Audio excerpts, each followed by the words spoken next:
আসুন সেই মহান রব্বি কারিমের দরবারে কালিমাতুশ শুকর আদায় করি যে আল্লাহ রাব্বুল আলামিন আপনাকে আমাকে অত্যন্ত মহাব্বত করে ভালোবেসে হাজার হাজার মানুষের ভিতরে যে আল্লাহ তাআলা আপনাকে আমাকে সুস্থ রেখেছেন, সুস্থ অবস্থায় যে আল্লাহ তাআলা এই জান্নাতি জলসার ভিতরে আসার তৌফিক দিলেন।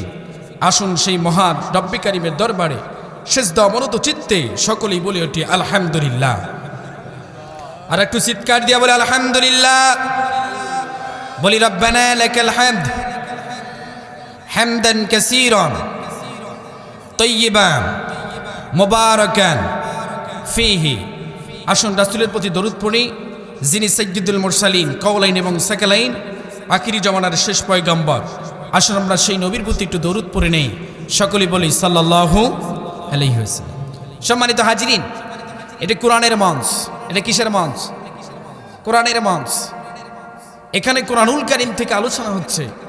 বিশ্ব নবী জনাবে মুহাম্মদ রাসূলুল্লাহ সাল্লাল্লাহু আলাইহি ওয়াসাল্লাম তিনি বলেছেন যে এই কোরআনের মঞ্চে কোরআন শোনার জন্যে, কোরআনের একটা আয়াত বোঝার জন্যে কোনো বান্দা বান্দি যদি বাসার থেকে এই মঞ্চ পর্যন্ত এগিয়ে আসে, আল্লাহ রাব্বুল আলামিন ওই বান্দার পায়ের নিচে আল্লাহ তাআলা প্রতিটা কদমে কদমে আল্লাহ তাআলা 10টা করে নেকি দিয়ে দেয়।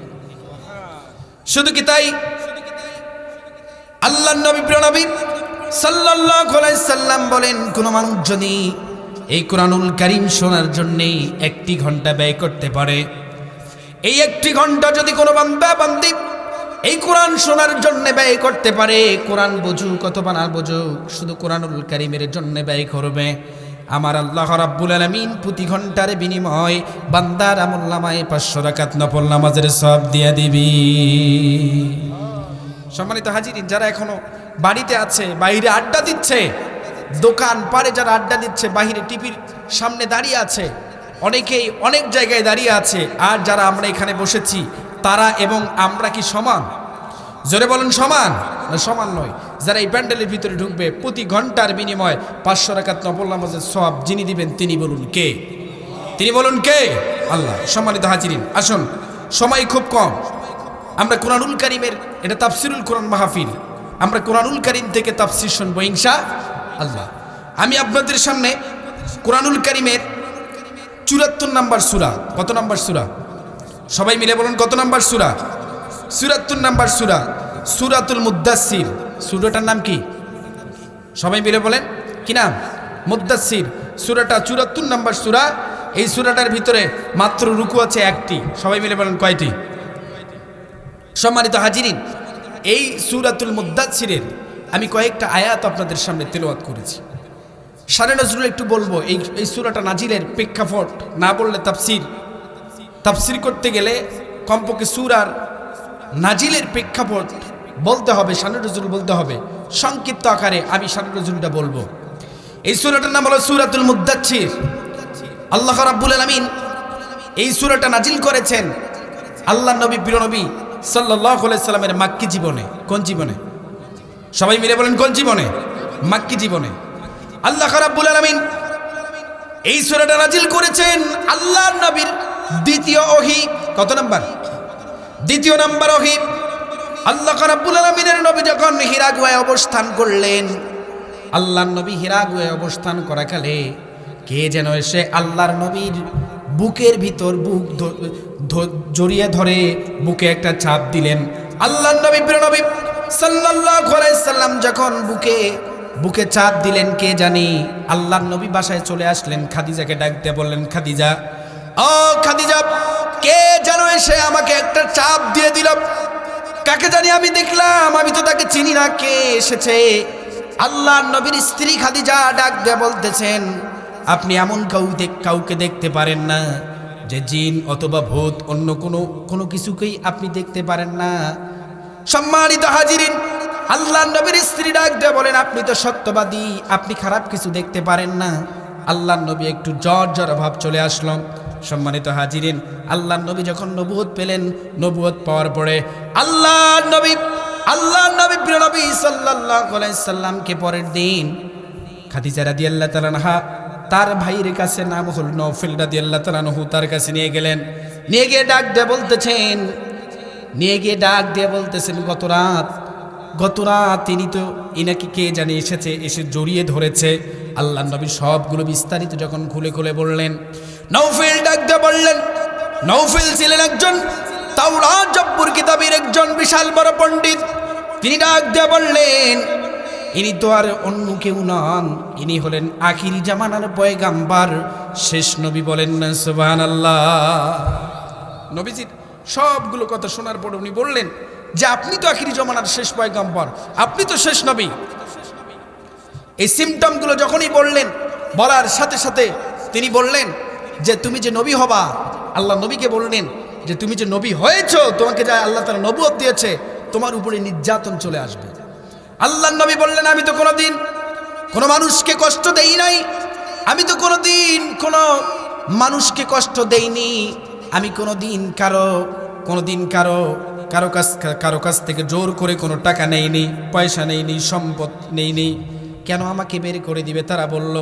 তিনি বললেন যে তোমাকে এই দেশে থাকতে দেওয়া হবে না, তোমাকে হিজরত করা লাগবে অন্য দেশে। সম্মানিত হাজিরিন, আল্লাহ নবী এই কথাগুলো যখন শুনলেন, আল্লাহ নবীকে যখন এই কথাগুলো বলা হলো, প্রিয় নবী সাল্লাল্লাহু আলাইহি সাল্লাম বাসায় চলে আসলেন। আল্লাহ নবীর মাথায় একটু টেনশন হচ্ছে। একদিন দেখা হলো একজনের, তিনি হলেন জিব্রাইল। জিব্রাইল এসে 5টা আয়াত সূরাতুল আলাকের নাজিল করলেন। কয়েকদিন ধরে ওহিয়ার নাজিল হয় না, কেউ আর আসে না।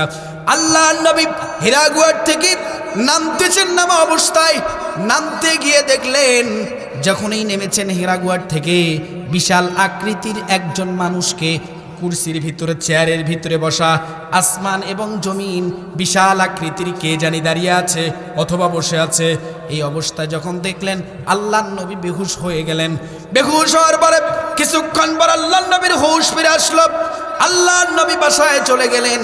বাসায় যখন চলে গেলেন, গিয়ে খাদিজাকে বললেন, খাদিজা, আমি একজন লোককে দেখলাম কুরসির ভিতরে, চেয়ারের ভিতরে বসা, বিশাল আকৃতির। সম্মানিত হাজিরিন, পূর্ব থেকে পশ্চিম দিকে এই দিগন্ত যত দূর পর্যন্ত যায়, এরকম একজন লোককে আমি দেখেছি, এরকম একজন মানুষকে আমি দেখেছি। আল্লাহ নবী, প্রিয় নবী সাল্লাল্লাহু আলাইহি সাল্লাম যখন বাড়িতে এসে এই কথা বললেন, বলার সাথে সাথে আল্লাহ নবী, প্রিয় নবী সাল্লাল্লাহু আলাইহি সাল্লামের শরীর কাঁপতেছেন, জ্বর ভাব এসে গেল। আল্লাহ নবী ডাক দিয়ে বলেন, খাদিজা রে, ও খাদিজা, আমার শরীরের ভিতরে কম্বল জড়ায়া দাও। আল্লাহ নবী, প্রিয় নবী সাল্লাল্লাহু আলাইহি সাল্লামের উপরে কম্বল যখন দিয়ে দিলেন, কম্বল মুড়ি দিয়ে দিলেন, আল্লাহ নবীকে একটু ঠান্ডা লাগতেছে, আবার গরম লাগতেছে। সম্মানিত হাজিরিন, জ্বর আসলে দেখা যায় শরীরের নিচটা অত্যন্ত ঠান্ডা, আবার মাথাটা অনেক গরম। আল্লাহ নবীরা কি অবস্থা, পানি ঢালতেছেন। এই মুহূর্তে আল্লাহ রাব্বুল আলামিন জিব্রাইলকে ডাক দেন, ও জিব্রাইল, যাও যাও। আল্লাহ রাব্বুল আলামিন জানাই দিলেন, জিব্রাইল যাও যাও, গিয়ে আমার নবীকে বলো, ইয়া আইয়ুহাল মুদ্দাথির কুম ফাআনযির ওয়া রাব্বাকা ফাকাব্বির। বলেন আল্লাহু আকবার। আরেকটু জোরে বলুন আল্লাহু আকবার। আল্লাহ রাব্বুল আলামিন জানাই দিলেন, ইয়া আইয়ুহাল মুদ্দাথির, হে কম্বল আবৃত ব্যক্তি, উঠুন, আপনার রবের বরত্ব ঘোষণা করুন। বলুন না আল্লাহু আকবার। সম্মানিত হাজিরিন, এটা ছিল আল্লাহ নবী, প্রিয় নবী সাল্লাল্লাহু আলাইহি সাল্লামের দ্বিতীয় ওহী। সম্মানিত হাজিরিন, আসুন আমরা সূরাতুল মুদ্দাসসিরের 38 নং আয়াত থেকে আমরা 42 নং আয়াত পর্যন্ত আমি আপনাদের কাছে তেলাওয়াত করেছি। আমরা আসুন এখান থেকে একটু কথা শুনি। আল্লাহ রাব্বুল আলামিন বলেন, কুল্লু নাফসিন বিমা কাসাবাত রাহিনা। বলুন আল্লাহু আকবার। আল্লাহ তাআলা বলেন যে কিয়ামতের ময়দানে, কঠিন দিনে আল্লাহ রাব্বুল আলামিন বলেন যে মানুষের নিজের কৃতকর্মের জন্য নিজে দায়ী। নিজের কৃতকর্মের জন্য আপনি যে কৃতকর্ম করবেন, আপনি ভালো আমল করলে আপনার আমলনামা ভালো হবে, আর যদি খারাপ আমলনামা করেন, আপনার আমলনামা যদি খারাপ হয়, তাহলে আপনাকে জাহান্নামে যেতে হবে।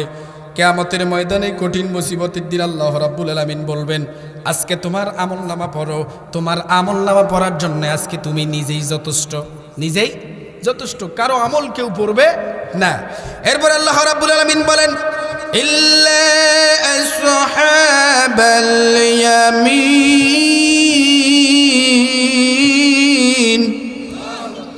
আল্লাহ তাআলা বলেন সেই দিন শুধু ওই ব্যক্তিরা বাঁচবে যারা ডানপন্থী। সুবহানাল্লাহ বলবেন না? হাত কয়টা? সবাই মিলে বলেন কয়টা? একটা ডান আর একটা বাম। আল্লাহ রাব্বুল আলামিন বলেন যারা ডানপন্থী হবে, যারা ডানপন্থী মানুষ হবে তারা ব্যতীত সম্মানিত হাজিরিন, যার সাথে যার মহাব্বত থাকবে, যার সাথে যার ভালোবাসা থাকবে, আল্লাহর নবীর হাদিস, কিয়ামত আল্লাহ রাব্বুল আলামিন তার সাথে ঘটায় দিবেন।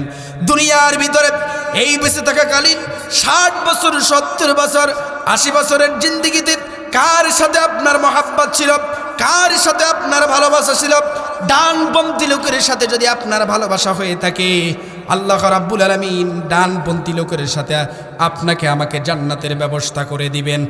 আর যদি বামপন্থী লোকদের সাথে আপনার সম্পর্ক থেকে থাকে তাহলে আপনাকে জাহান্নামে যেতে হবে। সম্মানিত হাজিরিন, তাহলে পৃথিবীতে বেঁচে থাকলে কোন পন্থী লোকদের সাথে মিশতে হবে? সবাই মিলুন কোন পন্থী? ডানপন্থী, যারা আল্লাহর দিন মানে, আল্লাহর কোরআনকে সাপোর্ট করে, আল্লাহর কোরআন দিয়ে জীবন চালাতে চায়, এরকম ব্যক্তিদের সাথে আমাদের সম্পর্ক থাকার দরকার আছে না নাই? জোরে বলেন আছে না নাই? আল্লাহ রাব্বুল আলামিন দেখুন কিয়ামতের ময়দান এমন একটা কঠিন জায়গা, যে জায়গার ভিতরে আপনি আমি কেউ কারো জবাব, কেউ কারো জন্য এগিয়ে আসতে পারবো না। শুধু ডানপন্থী যারা হবে, শুধু যারা নেককার হবে, কিন্তু যারা পরেহেজগার হবে তারা ব্যতীত। সুবহানাল্লাহ বলবেন না? সম্মানিত হাজিরিন, এই পরিচয় দিতে গিয়ে আমি সংক্ষিপ্ত আকারে একটু কথা বলবো। আমরা পৃথিবীতে প্রায় 800 কোটি প্লাস মানুষ। কত কোটি? সবাই মিলে বলেন কয় কোটি? 800 কোটি প্লাস পৃথিবীতে মানুষ। আল্লাহ রাব্বুল আলামিন প্রত্যেকটা মানুষকে আল্লাহ তাআলা 5টা পাসওয়ার্ড দিয়েছে। সুবহানাল্লাহ বলবেন না? আমার ফোনের ভিতরে বিকাশ আছে, বিকাশের পিনকোড আমি জানি, আমার পিনকোড কি আপনারা কেউ জানেন? জোরে বলুন জানেন? জানি না। আল্লাহ রাব্বুল আলামিন প্রত্যেক মানুষকে আল্লাহ তাআলা 5টা করে পাসওয়ার্ড দিয়েছেন। সুবহানাল্লাহ বলবেন না একটু জোরে? তার ভিতরে 1 নাম্বার পাসওয়ার্ড শুনুন সম্মানিত হাজিরিন, তার ভিতরে 1 নাম্বার পাসওয়ার্ড হলো শরীরের চামড়া। আল্লাহ রাব্বুল আলামিন এই শরীরের ভিতরে চামড়া দিয়েছেন ৯৭৬৮ প্রকার চামড়া আপনার আমার শরীরের ভিতরে আল্লাহ রাব্বুল আলামিন দিয়ে দিয়েছেন। এই ৯৭৬৮ প্রকার চামড়া যে আপনার শরীরে দিয়েছেন, সম্মানিত হাজিরিন, এই কানের ভিতরে ঠান্ডা লাগতেছে অথচ এখানে ঠান্ডা লাগে না। সম্মানিত হাজিরিন, এই হাতের তালার ভিতরে ঠান্ডা লাগে না অথচ এখানে ঠান্ডা লাগে। আল্লাহ রাব্বুল আলামিন এরকম ৯৭৬৮ প্রকার চামড়া আপনাকে দিয়েছেন। আপনার চামড়ার সাথে আমার চামড়া মিলবে না, মামার চামড়ার সাথে আমার চামড়া মিলবে না। আমার শরীরের ভিতরে যদি কোথাও ক্ষত হয়ে যায়, ক্ষত বিক্ষত হয়ে যায়, অথবা যদি আমার শরীরের ভিতরে চামড়ার প্রয়োজন হয়, মামার চামড়া যদি এনে দেওয়া হয়, ওই চামড়া দিয়ে কোনো কাজ হবে না, গোশত পচে যাবে। আল্লাহ রাব্বুল আলামিন পার্সোনাল কিছু চামড়া আপনার আমার শরীরের ভিতরে রেখে দিয়েছেন।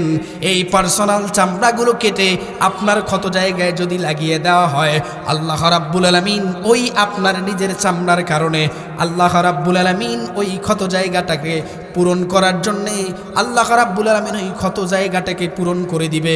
অথচ অন্য কোনো চামড়া দিয়ে, অন্য কারো চামড়া দিয়ে আপনার এই ক্ষতটা পূর্ণ হবে না। সম্মানিত হাজিরিন, বলুন তো দেখি এই চামড়াগুলো যিনি দিয়েছেন তিনি বলুন কে? আর একটু চিৎকার দিয়ে বলেন তিনি কে? 2 নম্বরের ভিতরে 2 নম্বর আপনাকে আমাকে পাসওয়ার্ড দিয়েছেন এই আঙ্গুল। সুবহানাল্লাহ বলবেন না? আর একটু বলেন আল্লাহু আকবার। আল্লাহ রাব্বুল আলামিন আঙ্গুলের ভিতরে 153টা রেখা দিয়েছেন। কয়টা? সবাই মিলে বলেন কয়টা? 153টা রেখা আল্লাহ রাব্বুল আলামিন আপনার এই আঙ্গুলের ভিতরে দিয়ে দিয়েছেন।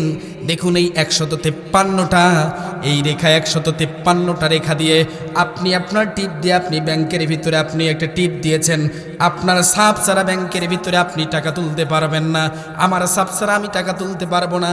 এই 153টা রেখা 800 কোটি মানুষ আল্লাহ তাআলা বানিয়েছেন। এই 153টা রেখা কারো সাথে কারো মিল যিনি দেননি তিনি কে?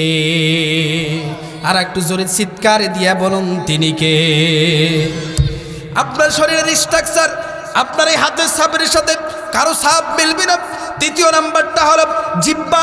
এই জিহ্বার ভিতরে আল্লাহ রাব্বুল আলামিন 1.5 কোটি আসাতুল স্তর আল্লাহ রাব্বুল আলামিন রেখে দিয়েছেন। কয় কোটি? সবাই মিলে বলেন কয় কোটি? 1.5 কোটি। আজকের বিজ্ঞান বলেন, যদি কেউ আজকের বিজ্ঞান বলেন, সম্মানিত হাজিরিন, 357টা খাবার একজন মানুষ একেবারেই স্বাদ গ্রহণ করতে পারবে। এটা গরুর গোশত, এটা ছাগলের গোশত, এটা ভেড়ার গোশত, অথবা এটা মাছ, এটা হলো রুই মাছ, আর এটা হলো ইলিশ মাছ। সম্মানিত হাজিরিন, এরকম 357টা খাবার একবারেই স্বাদ দিবে, স্বাদ নিতে পারবে। সম্মানিত হাজিরিন, এই স্বাদ নেওয়ার জন্য যে জিহ্বা দান করেছেন তিনি বলুন কে? আর একটু চিৎকার দিয়া বলুন তিনি কে?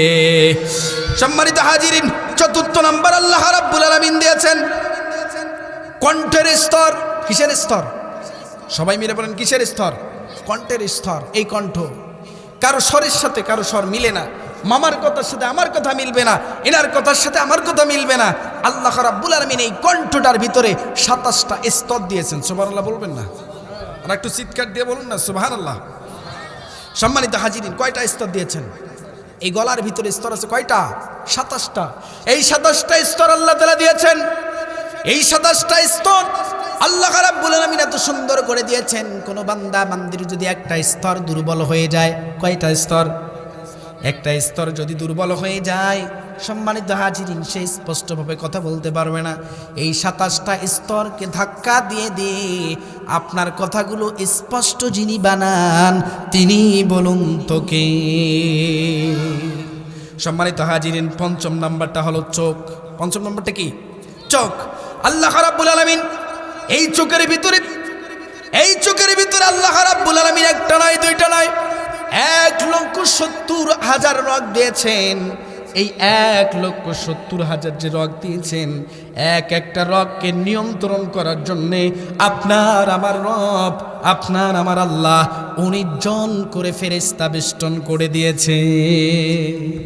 একটা রগ যদি কোনো সমস্যা হয়ে যায়, একটা রগের যদি ডিসকাউন্ট হয়ে যায়, সম্মানিত হাজিরিন, আপনি চোখ দিয়ে স্পষ্টভাবে দেখতে পারবেন না। সম্মানিত হাজিরিন, এই চোখগুলো যিনি সুস্থ রেখেছেন, এই পাসওয়ার্ডটা যিনি দিয়েছেন তিনি বলুন কে? যারা বলুন তিনি কে? তাহলে আপনার পাসওয়ার্ডের সাথে অন্য কারো পাসওয়ার্ড মিলবে না, মিলাতে পারবেন না, কিয়ামতের ময়দানে মিলানো যাবে না। তাহলে ডানপন্থী যারা হবে তারা ব্যতীত কিয়ামতের ময়দানে তারা ব্যতীত, ডানপন্থী লোকরা যারা হবে তারা ব্যতীত বামপন্থী লোকরা কি জান্নাতে যেতে পারবে? যারা বলেন পারবে। আল্লাহ তাআলা যেন ডানপন্থী লোকদের সাথে থাকার তৌফিক দেয়। সকলে বলুন আমিন। এরপর আল্লাহ রাব্বুল আলামিন বলেন, ফি জান্নাতিন ইয়াতাসাআলুন। আর একটু জোরে বলবেন না আল্লাহু আকবার। এই ডানপন্থী লোকরা জান্নাতের ভিতরে আল্লাহ তাআলা দিয়ে দিবেন। কোথায় দিয়ে দিবেন? জান্নাতের ভিতরে। জান্নাতের ভিতরে যখন ডানপন্থী লোকদেরকে দিয়ে দিবেন, ডানপন্থী লোকরা জান্নাতের ভিতরে অবস্থান করবেন। এই জান্নাতে অবস্থান করাকালীন আল্লাহ তাআলা একজন আরেকজনের সাথে দেখা হয়ে যাবে। ওই যে সলিমুল্লাহ অনেক ভালো একজন মানুষ ছিল, কিন্তু আমার অন্তরঙ্গ বন্ধু ছিল, কোনো দিন পৃথিবীতে বসতে পারে নাই। আমার ব্যস্ততার কারণে আমি বসতে পারি নাই, অথবা ওনার ব্যস্ততার কারণে উনি আমার সাথে বসতে পারে নাই। আল্লাহ রাব্বুল আলামিন সেই দিন ব্যবস্থা করে দিবে।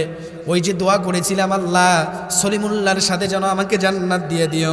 আল্লাহ ওই ডানপন্থী লোকটা এত সুন্দর, ভালো আমল করে, দিনদার মানুষ, অগরব, তার সাথে আমাকে জান্নাত দিয়ে দিও। সম্মানিত হাজিরিন, আল্লাহ রাব্বুল আলামিন ওই যে দুনিয়ায় দোয়া করেছেন, দুনিয়ায় দোয়া করার কারণে আল্লাহ রাব্বুল আলামিন আখিরাতে কবুল করে নিবে। সম্মানিত হাজিরিন, দেখা হয়ে যাবে ডানপন্থী লোকের সাথে। দেখা হওয়ার পর বলবে, সলিমুল্লাহ ভাই না? উনি বলবেন, হ্যাঁ সলিমুল্লাহ ভাই, কেমন আছেন, কি অবস্থা? আল্লাহ রাব্বুল আলামিন বিশাল বড় জান্নাত দিবেন। জান্নাত দেওয়ার পরে দেখতে পারবেন জান্নাতের ভিতরে একটা ব্যালকনি থাকবে। সম্মানিত হাজিরিন, ওই ব্যালকনির ভিতরে যাবেন, গিয়ে তারা গল্প করবে, গল্প করতে থাকবে, অনেক বিষয় গল্প করতে থাকবে। গল্প করতে করতে নিচ দিকে চোখ চলে যাবে। চোখ যখন নিচ দিকে চলে যাবে, নিচ দিকে চোখ চলে যাওয়ার পর দেখতে পারবে অনেক মানুষ আগুনের ভিতরে জ্বলতেছে। এরাও পরিচিত, আবার ইনিও আমার পরিচিত। বলুন আল্লাহু আকবার। আর একটু জোরে বলেন আল্লাহু আকবার। দুনিয়ায় তো আমরা অনেক দল অনেক মতাদর্শের সাথে মিশি, কিন্তু ডানপন্থীদের সাথে আমাদের কার সম্পর্ক কত বেশি আমরা নিজেই চিন্তা করব। আল্লাহ তাআলা যেন আমাদের ডানপন্থী লোকদের সাথে থাকার তৌফিক দেয়, বলেন আমিন। সম্মানিত হাজিরিন, ওই দেখবেন যে প্রতিবেশী অনেক মানুষ যাদেরকে চিনি তারা জাহান্নামে জ্বলতেছে, জাহান্নামের ভিতরে জ্বলতেছে। সম্মানিত হাজিরিন, তারা বলবে আনিল মুজরিমিন, তারা এই মুজরিমিনদেরকে দেখবে যে তারা জাহান্নামের ভিতরে জ্বলতেছে। এই মুজরিমিন সম্পর্কে তারা যখন গল্প করা শুরু করবেন, গল্প করতে গিয়ে বলবেন ফেরেশতা মালিককে দেখতে পাবেন। ফেরেশতা মালিককে যখনই দেখবেন, দেখার সাথে সাথে বলবেন ফেরেশতা মালিক আমাদেরকে একটু দেখানোর জন্যে আমাদেরকে কি সেখানে নিয়ে যাওয়া যাবে? তারা বলবে হ্যাঁ অবশ্যই নিয়ে যাওয়া যাবে। তারা যাবেন, তারা জাহান্নামের দিকে যাবেন। জাহান্নামের দিকে যখন যাবে, যাওয়ার পরে পরে সম্মানিত হাজিরিন জাহান্নামের পাশে দাঁড়িয়ে যাবেন। তারা বলবেন মা সালাকাকুম ফি সাকার, আল্লাহু আকবার বলুন না। তারা বলবে ও সাকারের অধিবাসীরা, ও সাকারে থাকা লোকরা, তোমরা কেন সাকারে আসছো? তোমরা কেন সাকারে আসছো? সাকার একটা জাহান্নাম। এই সাকার জাহান্নামটা সবচেয়ে ভয়ঙ্কর একটা জাহান্নাম। কোরআনুল কারীমের ভিতরে এসেছে, কোরআনুল কারীমের ভিতরে এসে জাহান্নাম একটি, কিন্তু জাহান্নামের দরজা হলো ৭টি। জোরে বলুন কয়টি? সবাই মিলে বলুন কয়টি? ৭টি। জাহান্নামের দরজা ৭টি, তার ভিতরে ভয়ঙ্কর একটা জাহান্নাম। এই ভয়ঙ্কর জাহান্নামটার নাম হলো সাকর। তারা বলবে তোমরা সাকরে কিসের জন্য আসছো? কোন কারণে এসেছো সাকরে? একটু বলো আমাদেরকে, কেন তোমরা সাকরে আসছো?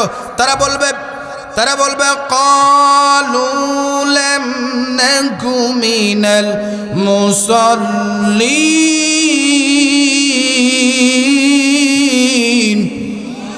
আর একটু চিৎকার দিয়ে বলুন আল্লাহু আকবার। তারা বলবে কারণ কি? তোমরা সাকরে কেন আসছো? কি জন্য আসছো? কারণ কি? বলো কারণটা। What is the cause? কারণ কি?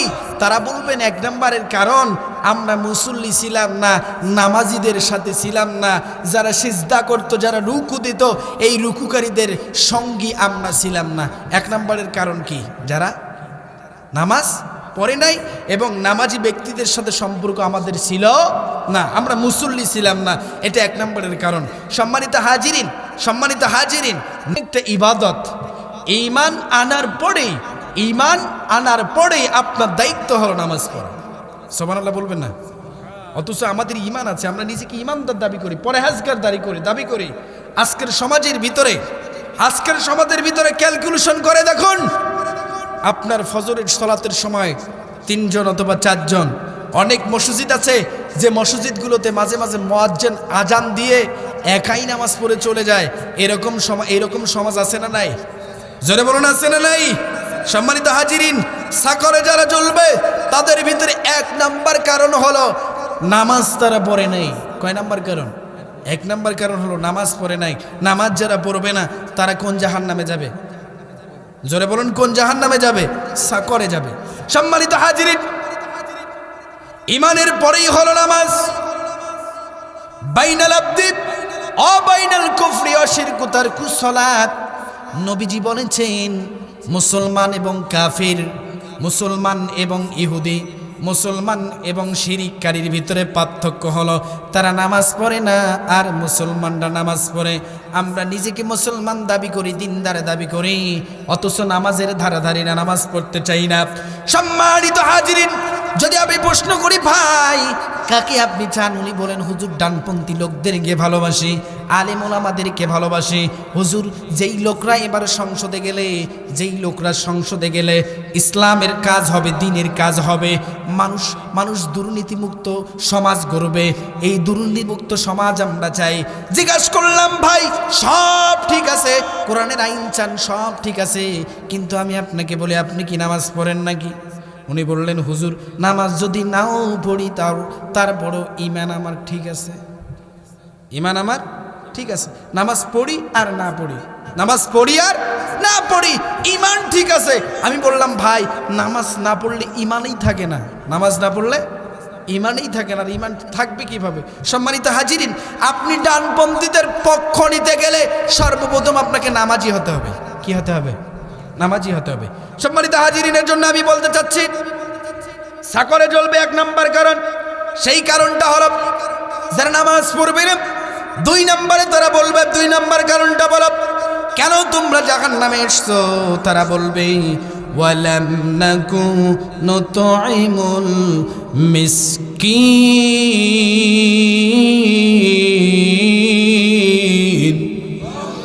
আর একটু জোরে বলুন না আল্লাহু আকবার। তাকবীর দেন তো, লিল্লাহে তাকবীর। এত আসতে একটু জোরে দেন না, লিল্লাহে তাকবীর। আল কোরআনের আলো কোথায় জ্বালতে হবে? ঘরে না সংসদে? ঘরে তো অনেকবার দেখেছি, ঘরে থাকতে থাকতে কোরআনুল কারীমের উপরে একদম মাকড়াসায় জাল বেঁধে বেঁধে শেষ।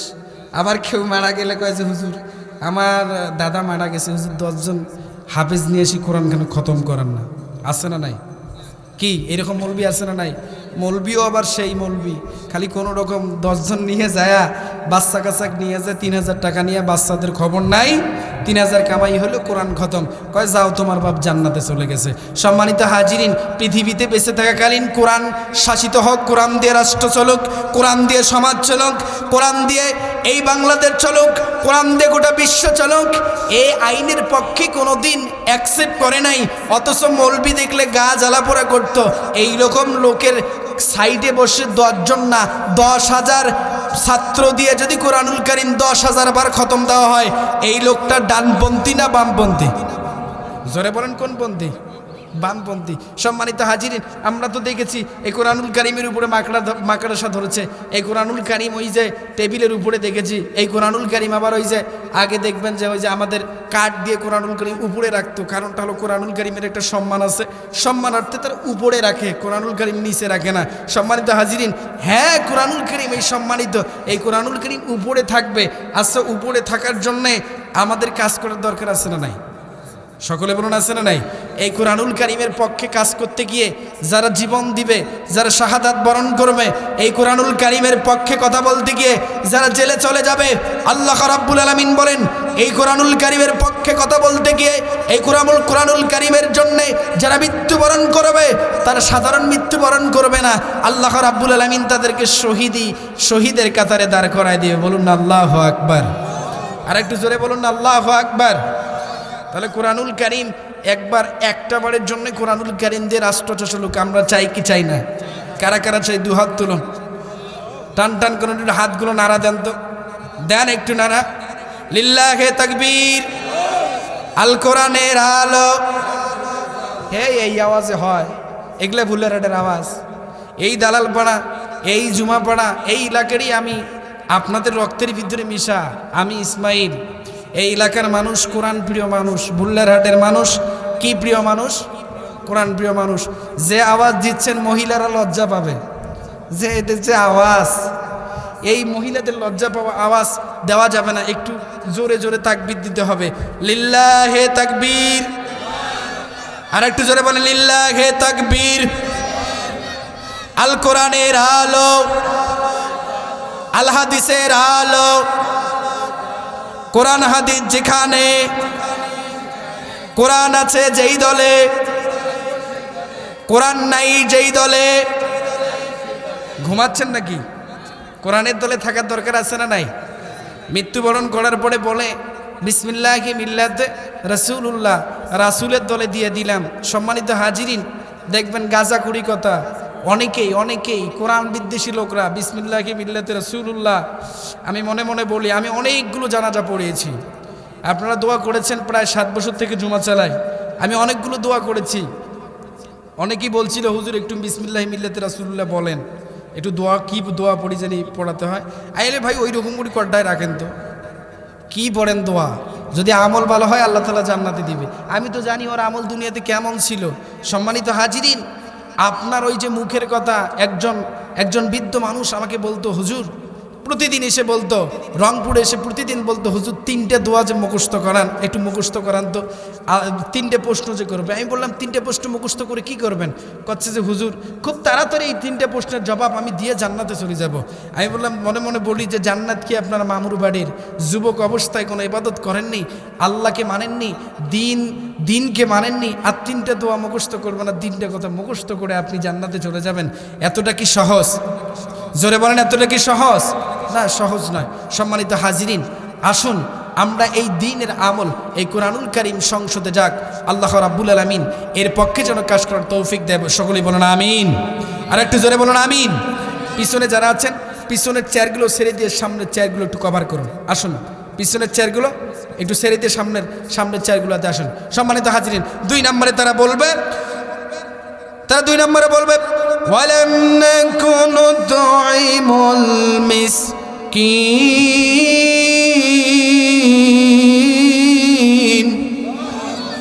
তাদেরকে বলা হবে তোমাদেরকে জাহান্নামে কেন দেওয়া হয়েছে?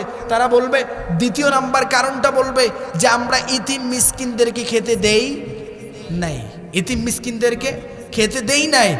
এটা হলো জাহান্নামে যাওয়ার 2 নাম্বার কারণ। তাহলে বলুন জাহান্নামে যাওয়ার 1 নাম্বার কারণ কি? জোরে বলেন, একটু মুখস্থ করেন না। তাহলে জাহান্নামে যাওয়ার 1 নাম্বার কারণ কি? নামাজ পড়ি নাই। 2 নাম্বার কারণ ইতিম মিসকিনদেরকে খেতে দেই নাই। ইতিম মিসকিনদেরকে খেতে দিব তো দূরের কথা, বিগত সময় আমি দেখেছি ইতিম মিসকিনদের টাকা মেরে খায়। এরকম নেতা সমাজে ছিল কি ছিল না? এমনকি বিধবা মানুষেরও টাকা মেরে খায়। 3000 টাকা দিয়ে বিধবা মানুষকে কার্ড দিয়েছেন। আমি এক দাদিকে জিজ্ঞেস করলাম, দাদি কি খবর, কোথায় যান? বলে যে ভাইয়া ওই টাকা আসছে নগদে, কি করবেন? আমি বললাম যে কিসের টাকা আসছে? উনি বললেন বিধবা ভাতার টাকা আসছে। আমি জিজ্ঞেস করছিলাম বিধবা ভাতা হয়েছে আপনার? উনি বললেন হ্যাঁ বিধবা ভাতা হয়েছে। কেমনে হলো? কয় যে হুজুর, কয় যে নাতি 3000 টাকা খায়া একটা বিধবা ভাতা করে দিচ্ছে। কয় হাজার? জোরে বলেন কয় হাজার? বিধবা মানুষের বিধবা ভাতা করতে গিয়েও 3000 4000 খাইছে। এরকম সদস্য, এরকম মেম্বার সমাজে আছে না নাই? এইরকম চেয়ারম্যান সমাজে আছে না নাই? তাহলে ইতিম এবং মিসকিন, ইতিম এবং মিসকিন 2 নাম্বারটা হলো ইতিম মিসকিনদেরকে খেতে দেই নাই, অথচ ইতিম মিসকিনদের টাকা মেরে খেয়েছি। এইরকম সমাজে নেতা আছে না নাই? আমরা আগামীতে এরকম নেতা চাই না, যে নেতাগুলো ইসলাম দিয়ে, দিন দিয়ে, কোরআন দিয়ে রাষ্ট্র কায়েম করবে, ইতিমের টাকা মেরে খাবে না। আমরা এরকম নেতা চাই যে নেতাগুলো ইতিম মিসকিনদের পাশে দাঁড়াবে, অসহায়দের পাশে দাঁড়াবে। এরকম নেতার প্রয়োজন আছে না নাই?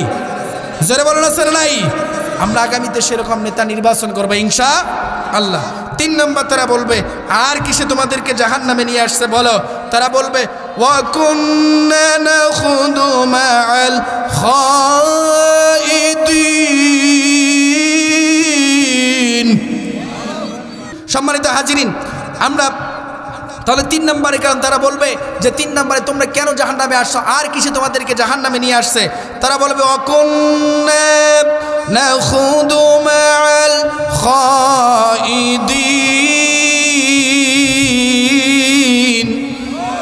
আর একটু জোরে বলুন আল্লাহু আকবার। 3 নম্বরের কারণ তারা বলবে আমরা অনর্থক পেশাল পেরেছি, অনর্থক কথা বলেছি, কোরআনুল কারীমের রাজ কায়েমের জন্য কাজ করিনি। একটা তাফসির মাহফিল হয়, আমরা তাফসিরের বিপক্ষে কথা বলেছি, কোরআনের বিপক্ষে কথা বলেছি, অনর্থক কথা বলেছি, এই কারণে আজকে জাহান্নামে আসছি। তাহলে 1 নম্বরের কারণ কি? বেনামাজি। 1 নম্বরের কারণ। 2 নম্বরের কারণ কি? জোরে বলেন কি? ইতিম মিসকিনদের হক। 3 নম্বরের কারণ হলো যে অনর্থক কথা বলেছি। এরপরে বলবে আর কিসে তোমাদেরকে জাহান্নামে নিয়ে আসছে? তারা বলবে ওয়া কুন্না নুকাযযিবু বিয়াউমিদ্দিন। আর একটু চিৎকার দিয়ে বলুন আল্লাহু আকবার। তারা বলবে ইয়াউমুদ্দিন যে আছে, কিয়ামতের যে দিন আছে, এই দিনটাকে আমরা বিশ্বাস করতাম না। এই দিন একদিন যে আমাদের হিসাব হবে, এই হিসাবটা আমরা বিশ্বাস করতাম না। আমাদেরকে কাঠগড়ায় দাঁড়াতে হবে, এটা আমরা বিশ্বাস করতাম না। না করা আমরা যখন বিশ্বাস করি নাই, এরপরে তারা বলবে হাত্তা আতানাকাল ইয়াকিন। তারা বলবেন এরপরে আমাদের মৃত্যু হয়ে গেছে। কি হয়ে গেছে? সম্মানিত হাজিরিন, তাহলে এই 4টা বিষয়, এই 4টা গুণ যাদের ভিতরে থাকবে তারা জাহান্নামী। তারা কি? জাহান্নামী। বেনামাজি এরপরে কি ইতিম মিসকিনদের হক যদি মেরে খান, এরপরে কি অনর্থক গল্প, এরপরে ইয়াউমুদ্দিন কিয়ামতের দিন একদিন আছে, এটাকে যদি অবিশ্বাস করেন তাহলে আপনাদেরকে কোথায় যেতে হবে? সাকরের ভিতরে যেতে হবে। আমরা সাকরে যেতে চাই? কারা কারা সাকরে যেতে চাই হাত তুলে দেখান তো। চাই না কারা কারা? সবাই চাই? চাই কি যেতে চাই না? সবাই জান্নাতে যেতে চাই। আল্লাহ রাব্বুল আলামিন জান্নাতে যাওয়ার তৌফিক দান করুন, সকলে বলুন আমিন। যে আমলগুলো করলে জান্নাতে যেতে পারবো সেই আমলগুলো করার তৌফিক আল্লাহ তাআলা দান করুন। কার কার মানাই একটু হাত তুলে দেখেন তো দেখি। মানাই কার কার? হাত তুলেন, হাত নামান। সম্মানিত হাজিরিন, মা যাদের নাই তাদের মতো হতভাগা পৃথিবীতে কেউ আছে? আমার মায়ের কথা পড়লে মনে আধারের মেঘে ঢেকে যায় হৃদয়, শ্রাবণের বাড়ি ধারা দু চোখ ভরে, বেদনায় স্মৃতি এসে আমায় কাঁদায়। মাগো মাগো, আমার মায়ের কথা পড়লে মনে আধারের মেঘে ঢেকে যায় হৃদয়, শ্রাবণের বাড়ি ধারা দু চোখ ভরে, বেদনায় স্মৃতি এসে আমায় কাঁদায়। মাগো মাগো, মায়ের আঁচল নিয়ে তোমরা যারা আছো মার স্নেহের ছায়ায়, বুঝবে কি করে বলো মা সারায় জীবন কত অসহায়। মায়ের স্নেহের বুঝি নেই তুলনা, মাগো মা। আমার মায়ের কথা পড়লে মনে আধারের মেঘে ঢেকে যায় হৃদয়, শ্রাবণের বাড়ি ধারা দু চোখ ভরে, বেদনায় স্মৃতি এসে আমায় কাঁদায়। মাগো মাগো, হে রহমান তোমার কাছে শুধু এই মোনাজাত, মাকে তুমি ক্ষমা করো, দাও উপহার চির সুখী জান্নাত। স্বার্থবিহীন তো ভালোবাসা কে দেবে মায়ের মতন, স্বার্থের আঘাতে সব কিছু ভাঙে তবু মাই তো আপন। মাগো মাগো, আমার মায়ের কথা পড়লে মনে আধারের মেঘে ঢেকে যায় হৃদয়, শ্রাবণের বাড়ি ধারা দু চোখ ভরে, বেদনায় স্মৃতি এসে আমায় কাঁদায়। মাগো মাগো।